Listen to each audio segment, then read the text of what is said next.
Assalamu alaikum, everyone. Welcome to another episode of Diary of a Matchmaker. Today, we're honored to have our guest, Muhammed Faris. He is the founder of Productive Muslim, which is an online training platform that fuses personal development with spirituality. He's also the author of The Barakah Effect, which encapsulates research, training, and coaching on living a life of barakah and offers readers a renewed perspective on how to live more with less. So thank you for coming on the podcast. Jazakallah khair. Thank you for having me. Bismillah. Bismillah. Bismillah. Okay, so before we dive in, why don't we just lay the groundwork? And if you could just explain to us, what is the Productive Muslim? What led you to start it? And why productivity through an Islamic lens? All right. طيب. Bismillah ar-Rahman ar-Rahim. Alhamdulillah. Wassalatu wassalamu ala Rasulillah wa ala alihi wa sahbihi ajma'in. Why Productive Muslim? So I think when I was at university, I felt busy. I was doing my master's degree. I had 2 jobs. I was involved with the ISOC in the UK, MSA for those in North America. And I just felt busy and felt overwhelmed. I was thinking, man, here I am, a rinky-dinky student struggling to keep up with my time and to-dos. And imagine tomorrow if I get married, I have kids, and I work. Like, how would I manage it all? And that's when I kind of stumbled on the science of productivity. I got fascinated with this idea of there are things you can do to how you organize yourself, your time, your energy, your focus that will actually help you achieve more with less and help you get things done. So I was fascinated by that science, and the initial spark for Productive Muslim, initial intention was for me to simply share what I'm learning with the world. And this is 2007. This is where the blogging world was exploding. Everyone was one that had a blog or wanted to start a blog. So I was fascinated by that world. And I want to start my own blog. And I remember it was November 2007 that this idea popped in my head. Allah subhanahu wa ta'ala just decided to see the Productive Muslim members. I posted like 2 words popped in my head. I got so excited, went home and just started to book the domain name and started blogging. And then after a couple of months, I shut the website down. I was like, this is, it's not really for me. Or I was getting busy again. It's not really worth it. But after graduating, and I graduated smack in the financial crisis, 2008, I was bored. No real job lined up. SubhanAllah, a couple of things happened, but one of them was that I came across this hadith of Rasulullah sallam that says, "Burika li ummati fi bukuriha." There's barakah for my ummah in the early hours. And that's when it kind of first hit me. I was like, wait a second. Every productivity guru that I'm reading says, wake up early, wake up early, wake up early. So here we actually, Prophet Muhammad sallam tells the secret why it's that of barakah. And that's when the message flipped. It wasn't about me just sharing what I'm learning. It was, well, what does it mean to be productive as a Muslim? How do we view productivity as Islam? Is it aligned, the modern sort of hustle culture model productivity versus what I call the barakah culture approach productivity? I think that's what led to this journey of really exploring productivity from a faith angle and from an Islamic worldview perspective, and how it's different and it's more encompassing than the traditional science of productivity. Wow, this hits home so bad because I've always personally struggled with waking up early. It's been like my lifelong purpose to be able to wake up early. So I'm really dying to learn some tricks from you on how to do that. But I'm glad you mentioned hustle culture, because like we read about productivity everywhere, books, Instagram, productivity hacks everywhere. But how is it different actually from hustle culture, productivity from an Islamic lens? So this is where it just took me a while to figure this out. Let me just make sure to turn off the notifications. This took me a while to figure it out because, again, the model of productivity that we're taught is where the worldview that comes from. Again, sometimes worldview dictates how things get taught. The worldview is taught from is that a human being's value is your economic value. And therefore, the more productive you are, the more output you produce, especially in a capitalist society, in an economic society, that's your human value. And hence, everything's pushed towards that, right? Hustle culture, that's the model of success. There's no other model of success. From an Islamic worldview, it actually says, "Inna karamakum indallahi atqakum." that is the ones who is honored among you is one who is most God conscious. And the idea that your role in life is ibadah. And work is part of that, right? Work is one part, but it's not the part. So when you have a model where it says work is essentially religion, right? Where our purpose of life is work, our values driven from work, our meaning and purpose, our community, everything that people used to get from religion, now they get from work. And they've made that the main identity, who they are, versus accepting the identity. We are abd of Allah. We are slaves of God. We are owned by Allah. And I use the word slave very purposefully here, not servant, not worshipper. I use the word slave, abd, because I want us to feel that we belong to Him. We literally belong to Him. And from the moment we wake up to the moment we sleep, the question is like, what does our master want from us? And that's what it means to be productive in Islam perspective. It's like organizing our day, organizing our energy, organizing our focus, organizing our time across all our roles to be the best abd of Allah subhanahu wa ta'ala. And that just is a whole different ballgame compared to the very narrow viewpoint of get things done, output over input, and let's see you. And there's work and there's life, right? Work-life balance. So there's work and then there's life, as if work is not part of life. And it's just that environment of hustle culture leads to the spiritual burnout that we're seeing. People are disengaged. A lot of people feeling that don't feel that they belong. They feel like something's off here. And COVID is a great example. Most people realized hustle culture and how detrimental hustle culture was during COVID. Unfortunately, now, post-COVID, we're all going back to hustle culture. So I think Islam comes with this holistic worldview that is much more healthy, that it allows us to fulfill our health across all our roles, the rights across our roles. And it's more purposeful, meaningful productivity. That's what we want to advocate for, inshallah. Yeah, for sure. And so I just wanted to clarify that, you're obviously not saying that, for example, whether it's finding a spouse, whether it's entrepreneurship, there is hard work, there is dedication, there is discipline involved. But that at the same time shouldn't, with hustle culture, that sometimes comes at the expense of your Islam. Exactly. Sometimes, So people right? think when I say Yeah. Barakah culture, hustle culture, they think, hustle culture, it sounds like hustle is work hard and Barakah is lazy and Barakah, it's okay, Allah will take care of things, right? And no, so I always Right. use the example of the gardener, because a gardener, they plant the seeds, they work hard, they sweat, they get outside in the sun, they put everything they can day in, day out, but they cannot guarantee the fruits, right? They cannot guarantee the fruits. That's the Barakah culture approach. We do our part, we do our best, and we have trust in Allah. Of course, of course. So so for single Muslims, building a strong personal foundation is often talked about, but a lot of people aren't sure what that actually looks like in real life. So what are some simple 3 daily habits you recommend a single Muslim to start today to invite barakah into their life before marriage? I think I'll start off again. I like to start off by foundational things, because sometimes we try to add the wrong habits and the wrong foundation doesn't sit well. And the first foundational thing, and I really want people to embody this, I know we say, but sometimes we don't even believe it, that we are slaves of God. We are owned by Allah subhanahu wa ta'ala. So really make that your core identity. Your core identity is not your work. Your core identity is not your marriage. Your core identity is not sort of what culture. Your core identity is I'm a abd of Allah. I belong to Him. Once you accept that identity, truly accept that identity, the second step is to reconfigure your life around that identity. So step 1 is to organize your day around 5 daily prayers. Simple as that. Like your day, literally. So prayer is not something you kind of fit in with the rest of your life. You're literally organizing your day around your meeting with your master, your meeting with your Lord. And that's the first step. That's the kind of, how do I organize my day entirely from the moment I sleep, the moment I wake up, how to reconfigure my life around my salah. And then comes this idea of, okay, well, what are the things I need to focus on, right? What are the habits and routines, things I need to focus on to improve myself, to be a better abd of Allah subhanahu wa ta'ala. And that depends on the field you're in. Again, if you're still studying, focusing on seeking beneficial knowledge.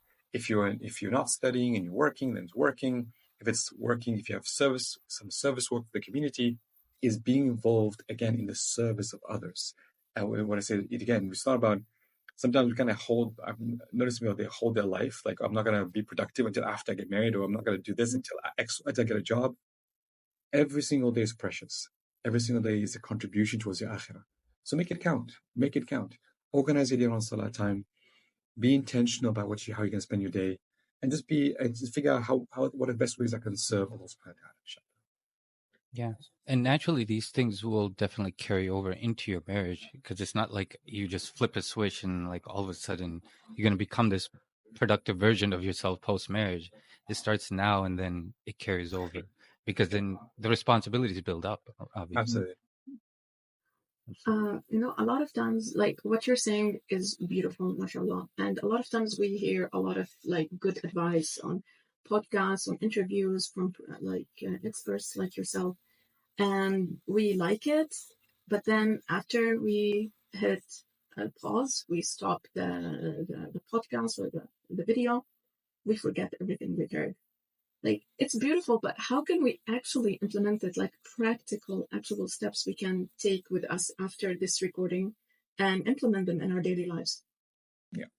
I think, again, I always start with intentions. Barakah culture is a very intentions-driven culture. It's about the why. Why are you doing some things, right? So I always tell people, instead of having a to-do list, have an intentions list. What's my niyyah for today? What's my niyyah for this week?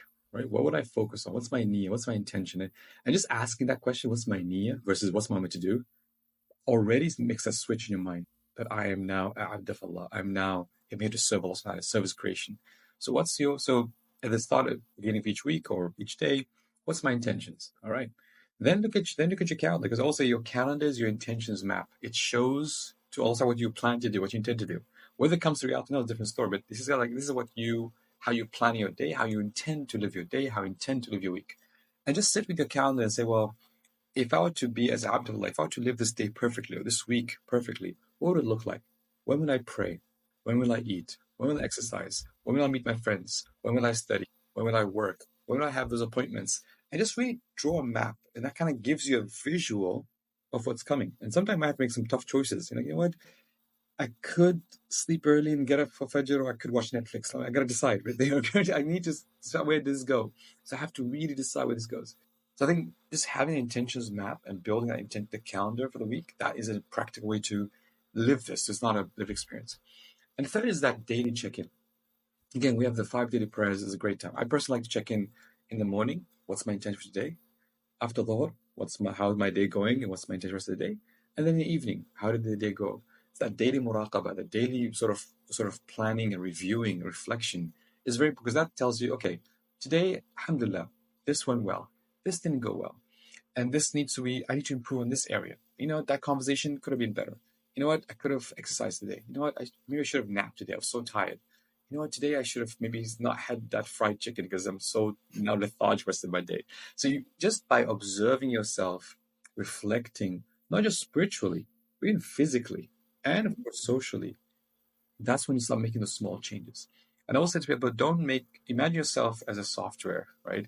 And we always tend to think of version 10, right? Let's imagine version 1, I go to version 10. And no, it needs to think, what's my version 1.1? Right? What's the smallest change I can make which can stick? Maybe it's just, I'm going to stop snapping at people. I don't know. Maybe it is, I'm going to just cut out dessert after dinner. Maybe what is the smallest change that you can commit to?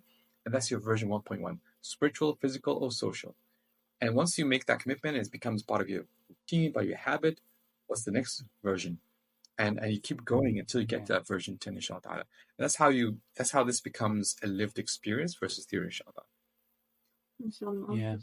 A lot of what you're sharing, it just reminds me how and I'm sure you've heard of these experts. There's the famous book Atomic Habits, the Simon Sinek Start With Why, and it amazes me how much of what they talk about was already given to us 1400 years ago. And if we just simply come back to our deen and just understand the seerah and understand the daily routines of the Prophet ﷺ, we'll find so much simplicity in our life. And we don't have to resort to these books or these non-Muslims to improve our lives.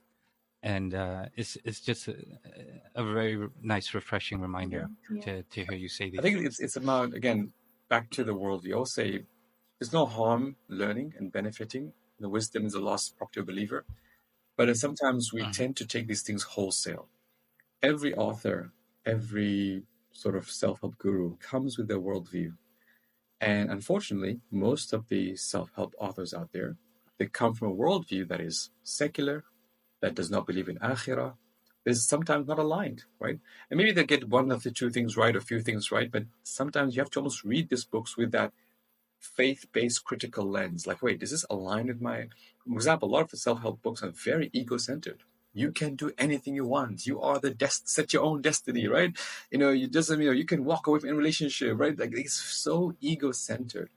And this idea of what does Allah want from me? The idea is what is right in Islam?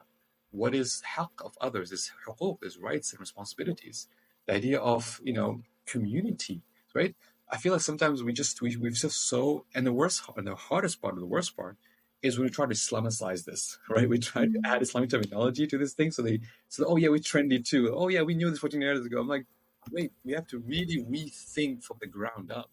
And I think that's a process that's, yes, it's hard, yes, it's painful, yes, it takes time, but it's really important for our community to do if we want to be aligned with the divine guidance we have. We have the last divine message from Allah subhanahu wa ta'ala. Let's just think about it. Allah subhanahu wa ta'ala sent the Quran with the last, basically the no more revelations, right? So this is the last divine message to mankind. And we have that. And it literally, that message about self-improvement, that message about being better version of ourselves, it has the guidance. But unfortunately, as Muslims, we failed. We failed to translate that divine guidance to our modern day lives, or we feel that it's not good enough, right? So, like you said, we tend to look, well, what's out there. Let's just import, and have this inferiority complex we need to get over to really say, no, we have something very powerful to offer as well. Yeah. I feel like we like to brag about our book, about the Sunnah to non-Muslims, but when it comes to it, we turn to other resources, like you said, like we don't implement it in our daily life. But let's take it back to single Muslims. Now, a lot of people have been trying for a long time, and they get like emotions take a toll on them, trying and not finding someone, keep getting ghosted, keep getting rejected, losing faith in the institution of marriage, even some people. So from a productivity standpoint, how can somebody balance between trying their best and like tying their camel, and between not becoming obsessive and just burning out? So again, I share the equation I shared earlier about the gardener mindset, and there's 3 parts to the gardener mindset. There's first the free will, right? The free will, the intention setting. This is where the thinking, the intention, the planning. So this way you say, you know what, I shall intend to get married. I'm and the niyyah for this, inshallah ta'ala, is so I can fulfill half my deen, so I can start a family. So you set all these intentions. And the beautiful thing we have in our deen is that we get rewarded for our intentions, despite the outcomes. So let's say that's mahallah. You've lived all your life and did not get married, right? The fact you've set the niyyah, you say, well, I've made that intention, I've made an intention, and I've made all my possible and I've taken the means. We get rewarded for intention. So don't, and also start thinking, well, what else? Not only inshallah fulfill half my deen, but what else do I like my marriage? Maybe inshallah ta'ala, when I get married, I want to raise righteous children. When I have children, inshallah ta'ala, I'll really invest in their development and growth and become, scholars for the ummah. So you set all these, set multiple intentions for your marriage. Like if you want to set your intention, because that's the best thing. You can have not just one intention, multiple intentions, inshallah ta'ala. But step 1, set high himma intentions, or set intentions for yourself. The second thing as you mentioned is taking the means. All right, bismillah, taking the means, whatever that means possible. Asking people, meeting people, seeing the possibilities, engage in the process. Don't feel like, oh no, it's too much, it's too complicated. Sometimes I know there's a lot of cultural baggage sometimes that comes with this whole process, but just engage, just show up, right? Just ask, do your part. Don't get too caught up with the outcome. It's the process. I'll follow the process. The third and most very important is, like I say, seek Allah's permission. Ask Allah subhanahu wa ta'ala. Make that part of your daily dua, make that part of your tahajjud, make it part of your prayers, make part of your for istikhara prayer, of course, when you find somebody and you're considering them. So seek Allah's permission. So if intention, you take action, and you seek Allah's permission. That's your responsibility. That's upon you to kind of do. the outcome is not up to you. The result's not up to you, right? And I think sometimes we get so attached to the outcome, so attached to the results, so attached to this image of what things should be, right? Unfortunately, that image is mostly fed by Hollywood and Bollywood and all the sorts of romance novels are really like, it's this image of what marriage should be. It's this image of how this process should go. It's this image of how things should become, that when things don't go our way, we get upset. We get frustrated, we get annoyed, we get anxious. So I feel if you focus on intentions, if you focus on the process, and you focus on Allah subhanahu wa ta'ala's permission, and detach, and know this khair, whatever is khair, Allah will get you there when it's khair for you, right? Now, let's say you go through that process and a door is shut, or it's difficult, or you want somebody and maybe parents don't want it, etc., etc. It's like that's what we use spiritual intelligence. This way, you say, okay, I'm facing difficult situation. Do I give up? No, I keep trying again. I keep trying again.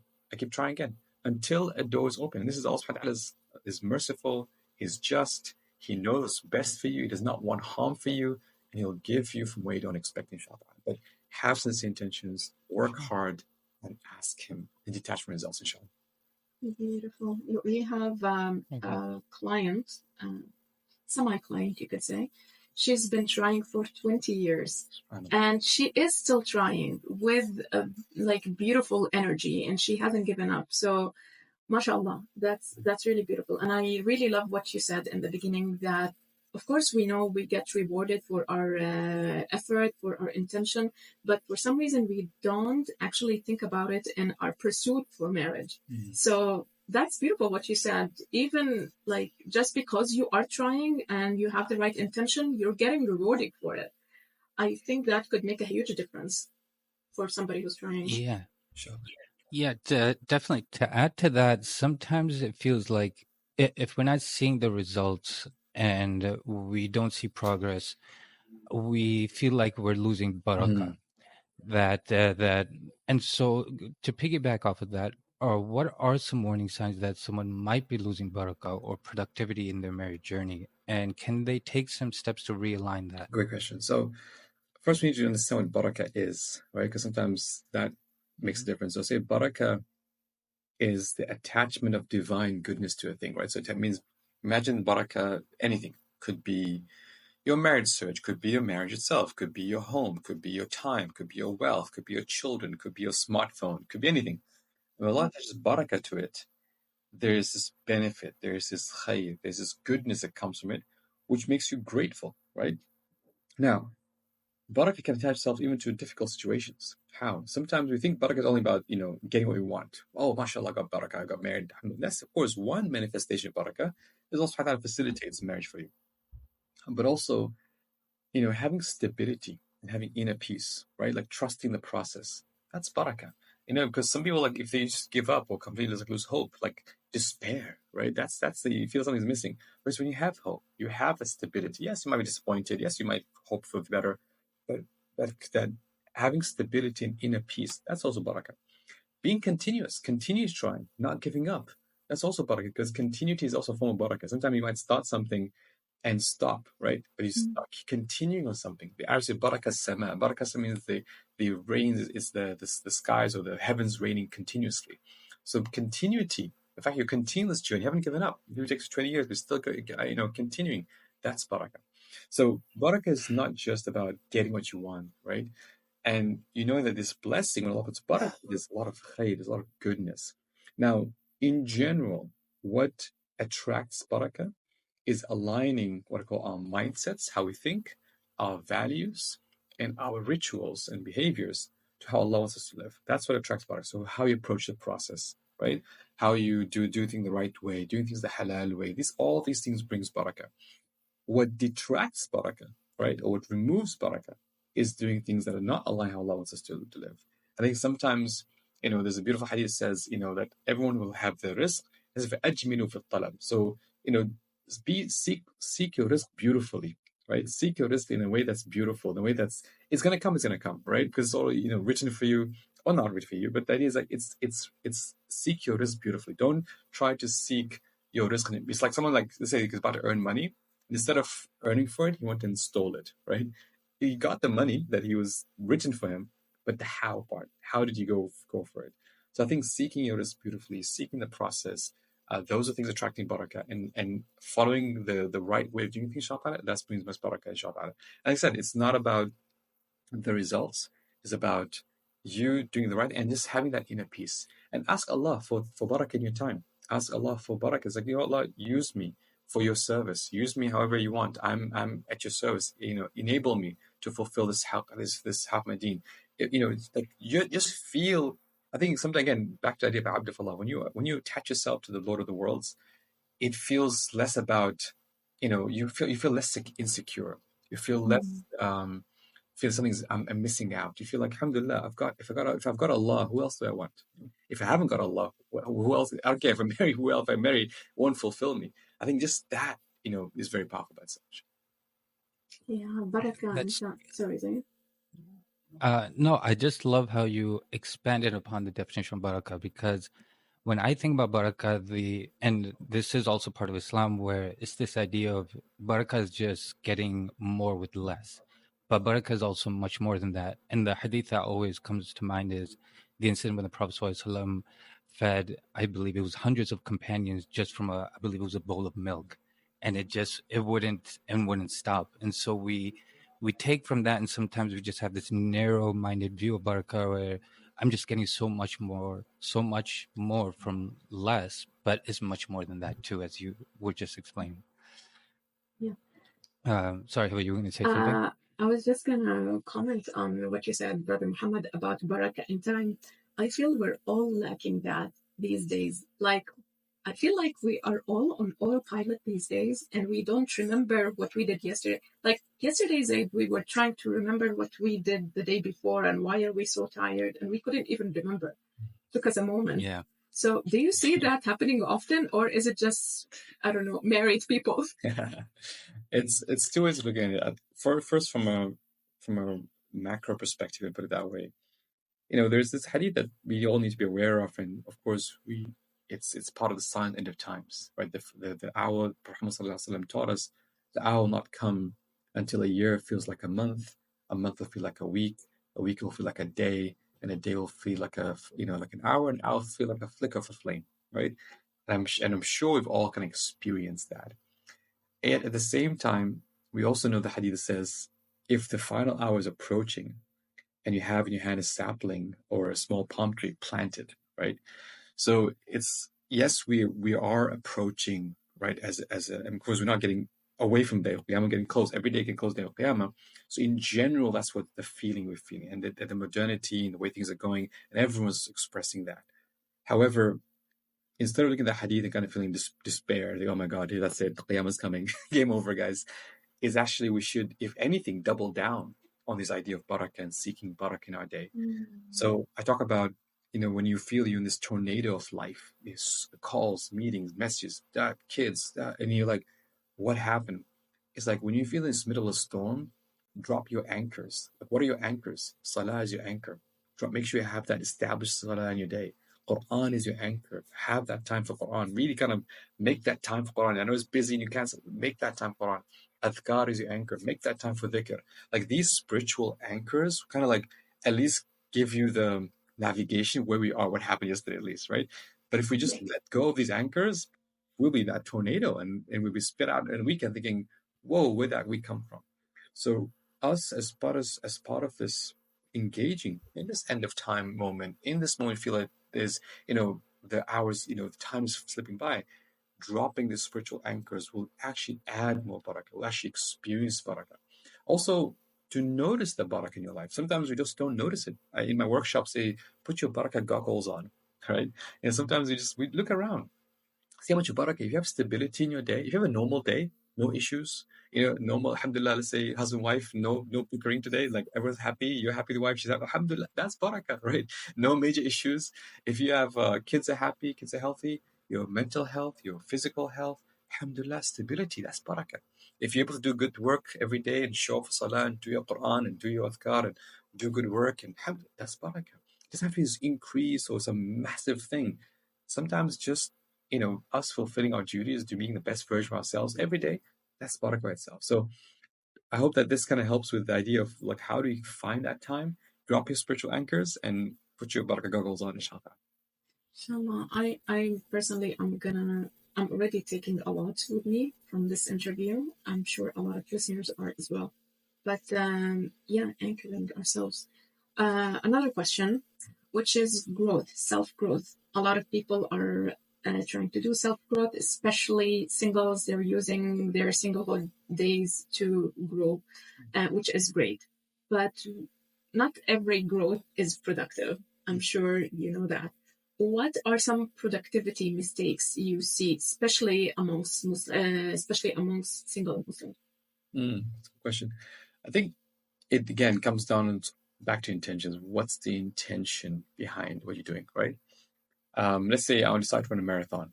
Okay, I can train. I can do an Ironman triathlon. Okay, good. Nothing wrong with it. Halal, right? You become stronger, become fitter. That's great. But what's the niyyah, right? And I think sometimes we don't think about niyyah as much. We're like, well, yeah, niyyah is to become stronger. Okay, how can you make it about Allah subhanahu? How can you connect to it, to at least an akhir angle? I have this thing called the hierarchy of intentions. It's in my book about sometimes I do things purely for financial worldly gain. All right, so let's talk about self-growth. So I might do self-growth. I learn new skills. I develop, physical abilities, anything purely for financial worldly gains. Nothing wrong with it. It's halal. But could you upgrade your intentions?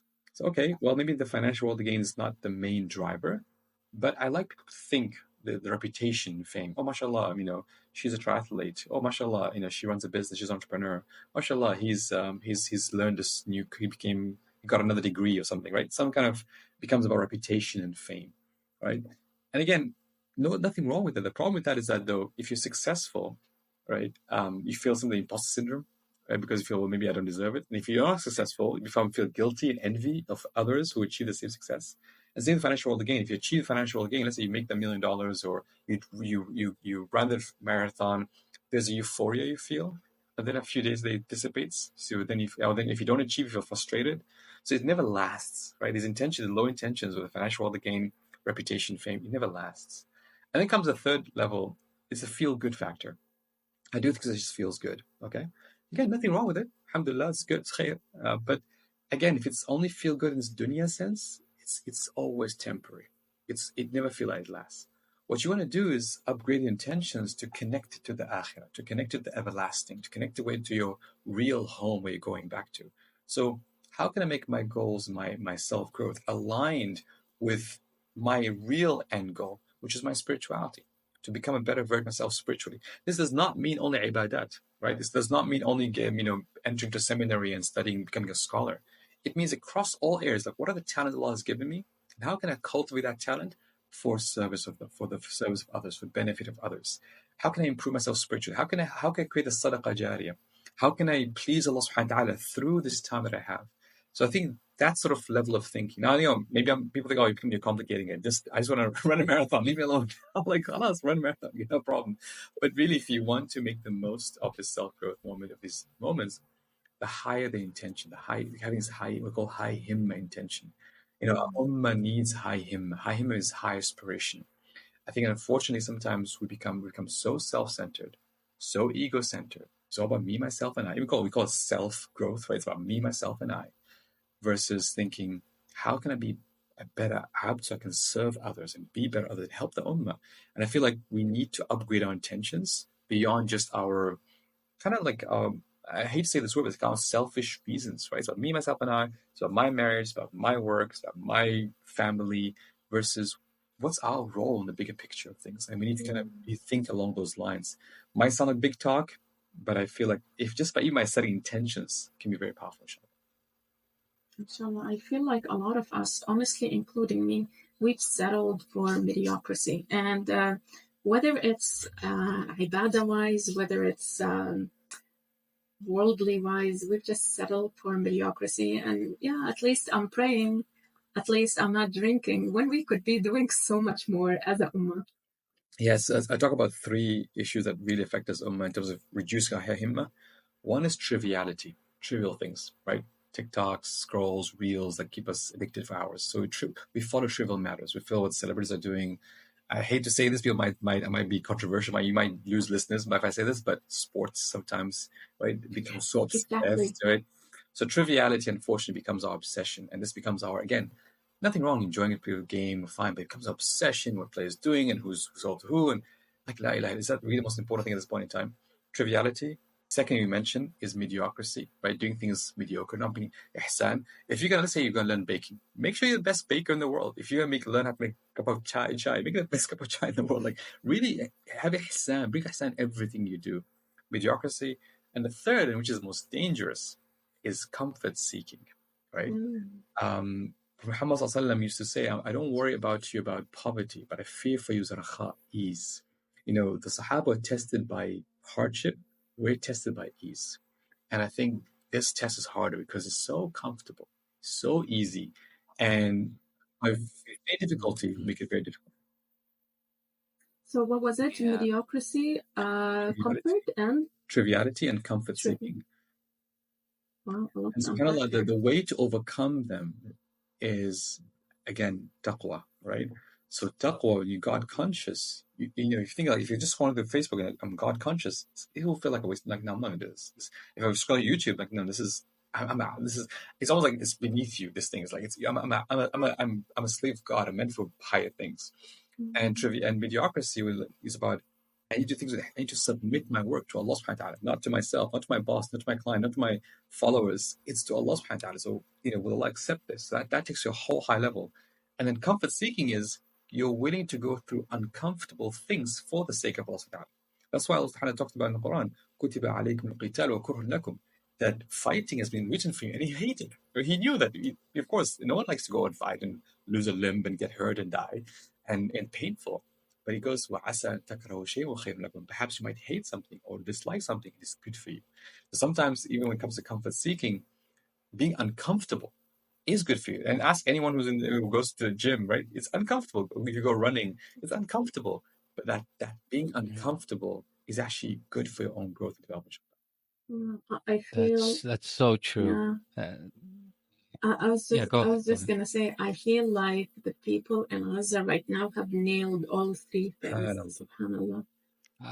I was avoiding to go onto that tangent because some of what you're saying relates to that genocide that's happening right now. But yeah, that's so true. And I've never really thought of comfort being a test also, because I run into cases where, especially guys, like I'm good where I am right now. I've got my job, I've got my 1-bedroom apartment. I don't need the additional stress of marriage. I'm good. My life is comfortable right now, but that is a test, right? Just like you're saying. And people don't realize that, and that they just don't want to step out of that comfort zone, because getting married is uncomfortable. Getting married is challenging. You have to go through the uncomfortable things of meeting in-laws and figuring out your future and all of those things. So I love how you and it's where you grow. It's honestly where you grow, because by going through those tough decisions or going through that process, honestly, for a guy, that's how you become a man, right? And for ladies, you become a woman. Like this is you actually grow as a person. And like, oh, now I'm a family person. I'm a father. Or now I'm a husband. I'm a wife. I'm a like. Suddenly the role changes, and you see yourself. Talking about self growth, that literally grow, but it grows through that process. Yeah, it does. Let's talk finances now. Financial stress is one of the the biggest causes for failure in marriage, I would say, or tension in marriage, you could say. So from a productivity standpoint, what are some habits? What financial habits should a Muslim grow before getting married? So I'm not a financial expert, so I don't want to claim to know much about a financial expert. But what I can share again is this idea of the mindset, the values, and the rituals. Right. One of the mindsets that helps when it comes to finances is having this abundance mindset. That there is enough. Allah is generous, and He will give us from where we don't expect, and from where we expect. And there is barakah in marriage. And this is everyone who got married will tell you, like, I didn't know how. We were, especially people like struggling students, and they got married, and subhanAllah, things opened up. So there's definitely barakah, and there's barakah in children. And I've heard this many times from people who learn it about having more children brings barakah as well. So there is there. So think of abundance mindset. Don't think scarcity mindset. Again, different worldviews. A lot of the modern economic theory is based that resources are scarce, and therefore you have to make choices and decisions based on that. As a Muslim, we actually think resources abundant from Allah subhanahu wa ta'ala. That's why the Quran says, الشيطان يعيدكم الفقر ويأمركم بالفحشاء والله يعيدكم مغفرة منه وفضلا والله واسع عليم. Shaitan promises you poverty. Like he makes poverty like almost fear poverty, right? And he and calls to his transgression. That's why people get into riba. That's why people get into things that are not halal because they think, well, that's how the world works. I gotta align with that. And the second one is that Allah promises you maghfirah, forgiveness, and fadl, like the bounty. So we need to have the abundance mindset, to approach your marriage abundance mindset. From a values perspective, right? Knowing after my marriage, someone reminded me this recently. It was very powerful. It said, remember the best money you spend is the money you spend on your family. This is especially for the guys, right? The best money, the best sadaqah you do, the best sadaqah you do is the sadaqah you spend on your family. So already this idea of being generous, right?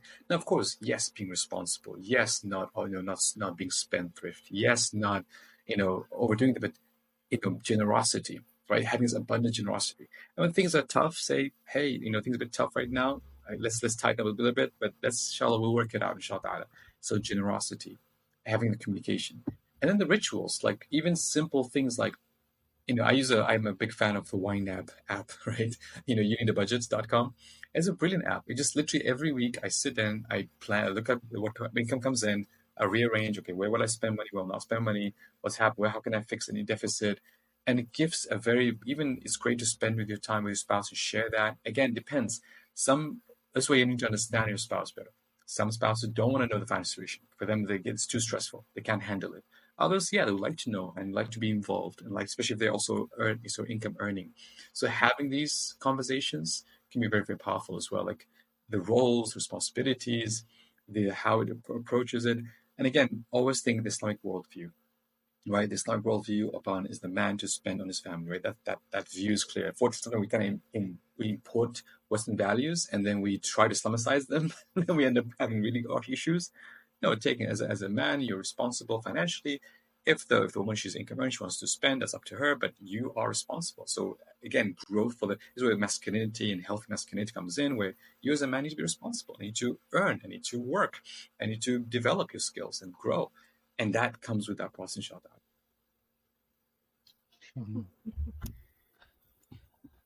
So sometimes marriage happens quickly, and for a lot of people, it feels like a long, never-ending wait. So, what are some productive ways a person can use their waiting period if marriage is delayed longer than they hoped?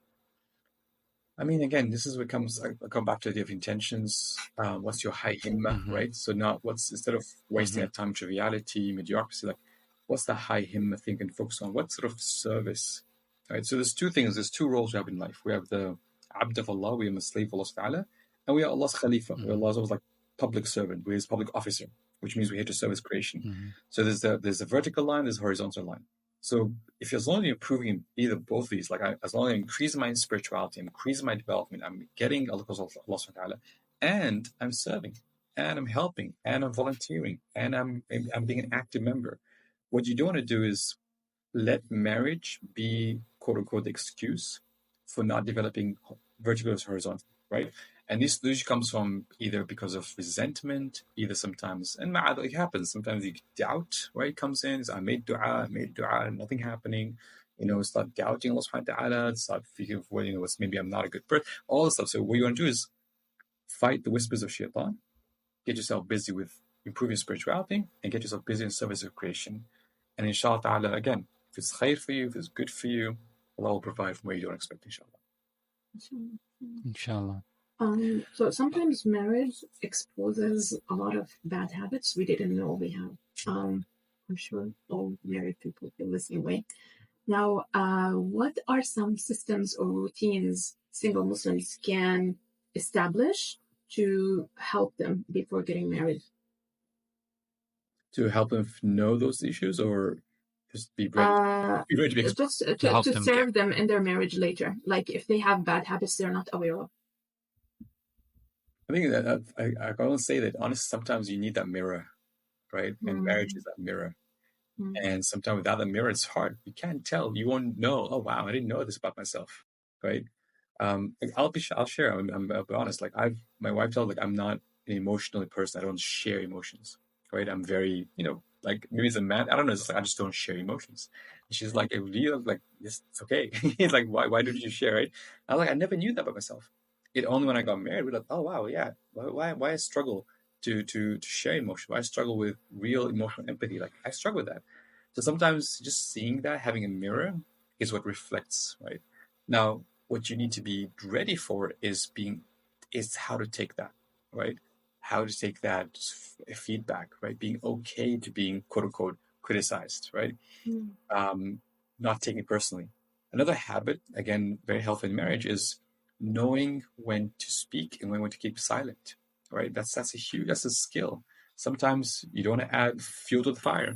Sometimes being quiet, saying khair, and having that disconnect time, go out, go pray, and then come back and then resolve any conflict. Like having this conflict resolution skills, and put it that way, or just the idea of I know when to sort of sometimes our tongues are so loose, we just had fuel to the fire. Maybe something could have been dealt with easily, became this huge thing because I didn't control my tongue.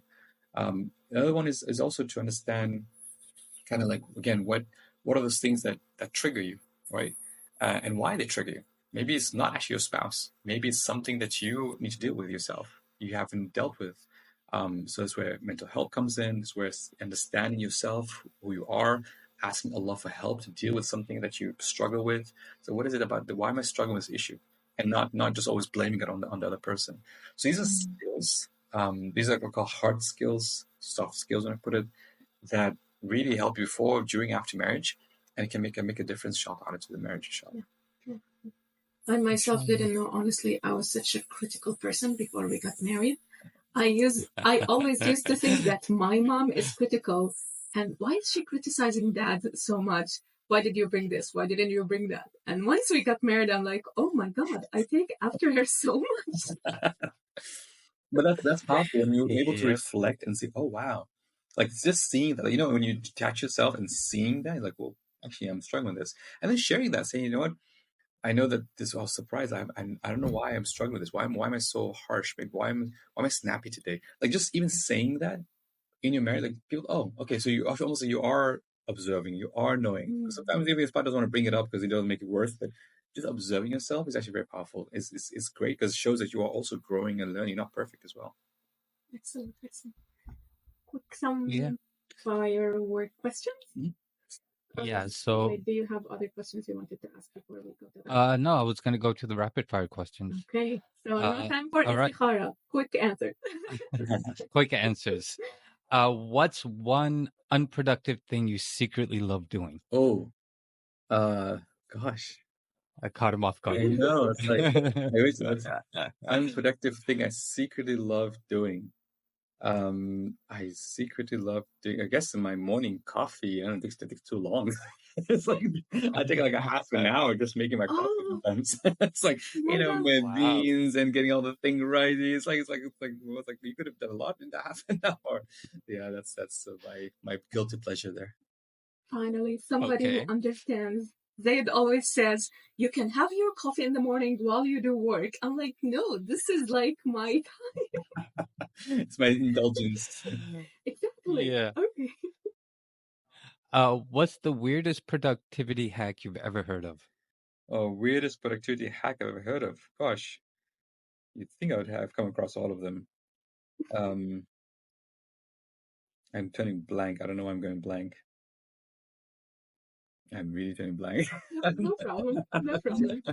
No problem. Let's jump to the next one. One Islamic historical figure you think would have crushed it at time management. Say again. One historical Islamic figure who you think would have crushed it at time management. Oh, Imam Nawawi. Imam Nawawi, he lived to the age of 40 and produced volumes of books that I wrote 2 books and I'm like, I'm done. He wrote volumes of books and inspired like he must have crushed it, mashallah. Mashallah. And okay. The last one, Zaid? Sure. Productivity sin, multitasking, procrastinating, or overscheduling. Which one are you most guilty of? Multitasking. Sure. Multitasking. For sure. Is that a good thing, by the way, or no? Because we always hear like productive people multitask, but then you hear at the same time, no, you should be focused on one thing and one thing only. It's again, it's interesting. So it's the promise that you can do more, right? But actually, you said when you actually do one thing at a time, the quality is way better versus trying to do multiple things at a time. So it's definitely quality. The switching cost is higher, is lower. So one thing at a time is definitely better. But again, one of those things that you just again, your nafs wants it to do. wants to do. Okay, before we let you go, this question is really for me. I want to know how to wake up early. I've tried every hack out there and it doesn't work. All right, Bismillah, let's do it. So again, I'm going to get back to foundations and build from there. So number one, orient yourselves abd of Allah, or Amma of Allah, of course. If a woman is Amma of Allah, it's like I am a slave of God. I belong to Him. So I orient myself towards that. Okay.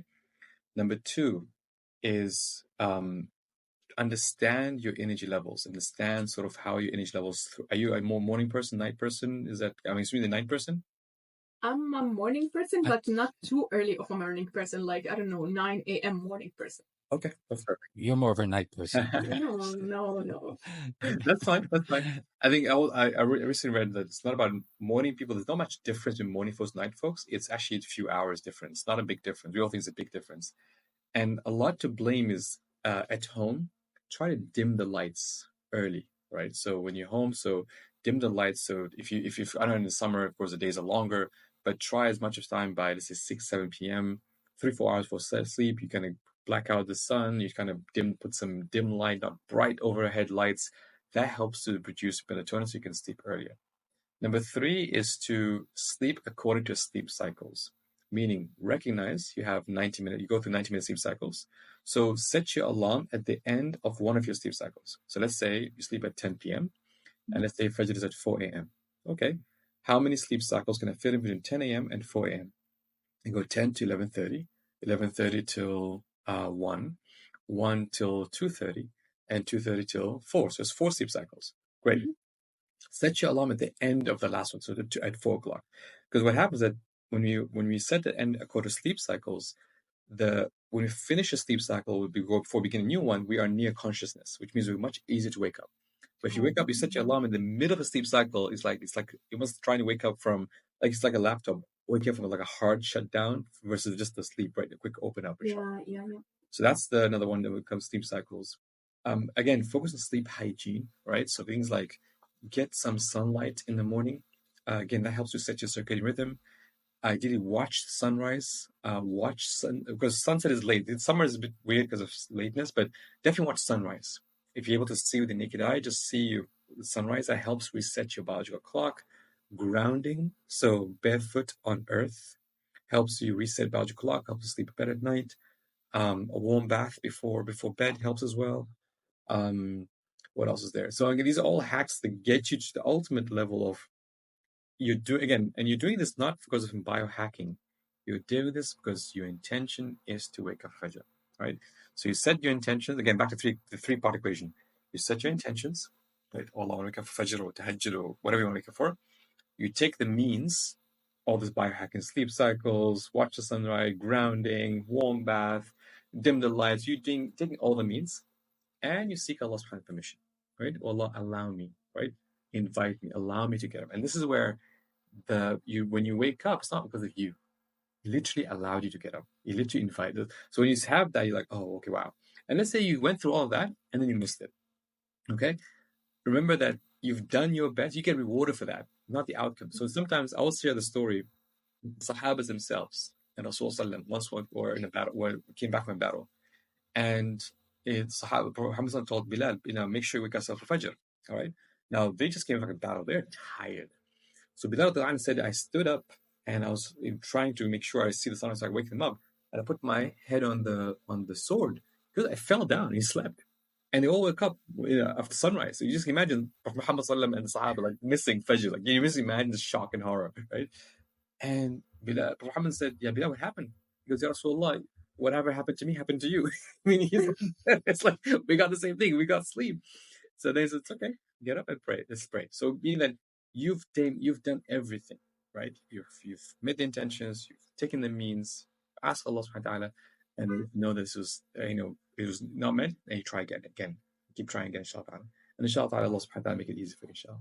Inshallah. I mean, inshallah. Really, finally, before we let you go, where can people find you? Where can they find your book? And how can they connect with you? Inshallah. So, of course, you can find us on productivemuslim.com. I send a newsletter twice a week. If you go to productivemuslim.com/newsletter, that's where you get the latest about what we're doing. And of course, we're on social media, though not very active, to be honest, but we're on social media. I'm more active on LinkedIn. You can find me more on LinkedIn, inshallah ta'ala. And yeah, you can find my books wherever you get your books. There's Amazon, there's Islamic bookstores, there's Audible, there's Kindle. You'll get it all there. Inshallah. All right, inshallah. Thank you so much for this beautiful interview. Seriously, a lot to think about, a lot to implement, and a lot to grow from. And may Allah accept it. May Allah accept and for those, yes, and for those listening, inshallah, we hope this benefited you. And if there's a change that you're going to make in your life, definitely put it in the comment section. We'd love to hear about it. And may Allah put barakah in your work, and may He allow to impact more people around the world, inshallah. Okay, beautiful listeners. See you next time. Assalamu alaikum. Assalamu alaikum.